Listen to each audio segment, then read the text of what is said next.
portrait painter and a commission artist, and probably best known for my religious works, which are a quirky sideways take on religion. The Christian religion is the one I use because it's the one I know best.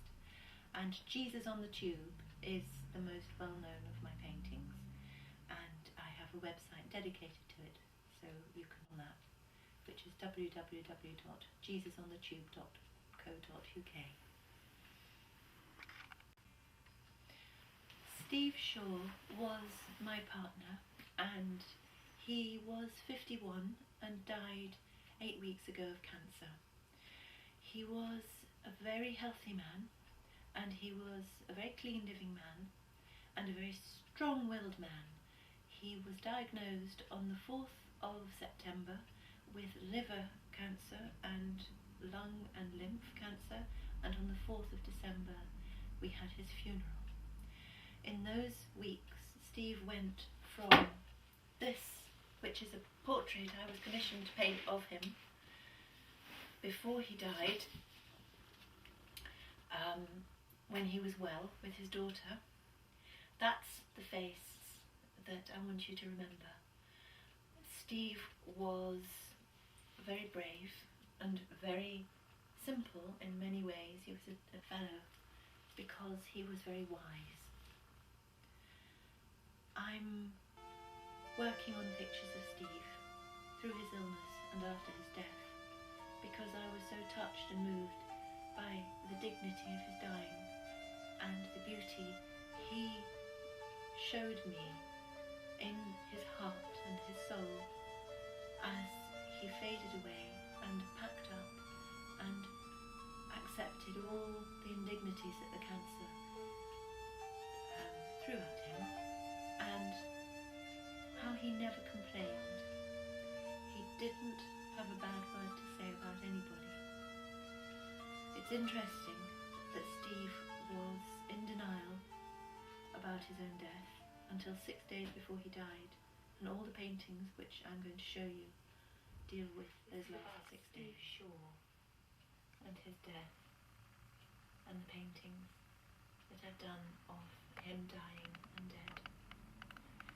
And this one is me, here.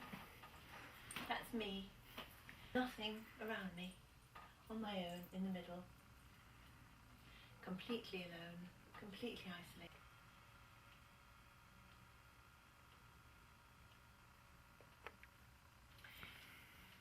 Steve here has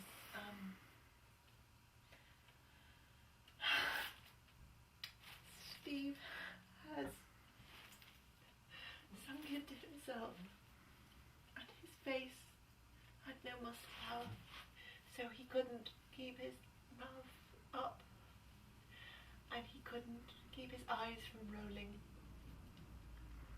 He was about 7 stone, and he was 6'2", and he lay like this in his chair with his big skinny feet and legs up, and his swollen ankles and feet in his slippers, and he would lie here looking like a baby like this, and you'd think he was already dead, and there were tendons in his neck and bones showing in his shoulder, and it was this skinny, gaunt, cadaverous look around his face, and the absolute lack of any control over his muscles, which made him look so pitiful and so ill and so beautiful.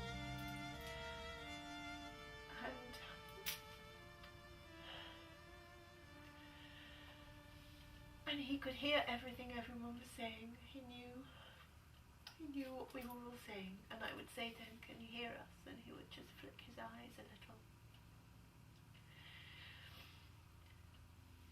And he was able to sit and wait for the cancer to do what it had to do, and he made up his mind that he was going to die when it was his time.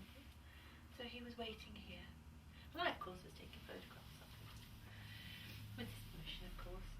So I was on the one hand very sad, on the other hand very artistic. And I've written what I thought along here, which is quite emotional, I think. I'm not going to read it because it's private.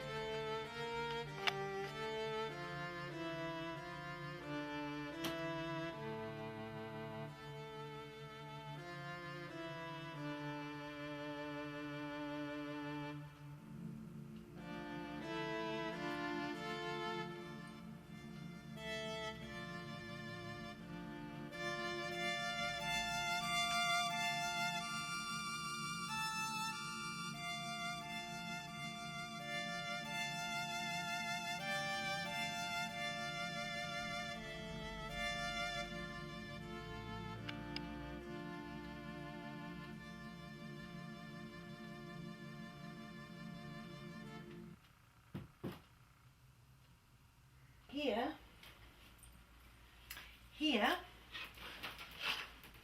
I think they're that way, is me walking, and here is me moving on, painted out of a response to the grief of Steve's death.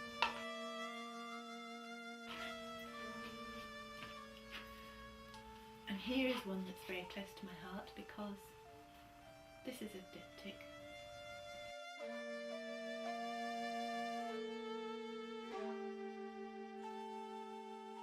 And here I'm sad and I'm lonely and I'm looking down.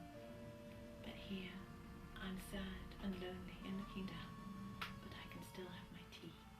There's my teapot, teacup. And my tea cup is hanging limply and sadly from my hand.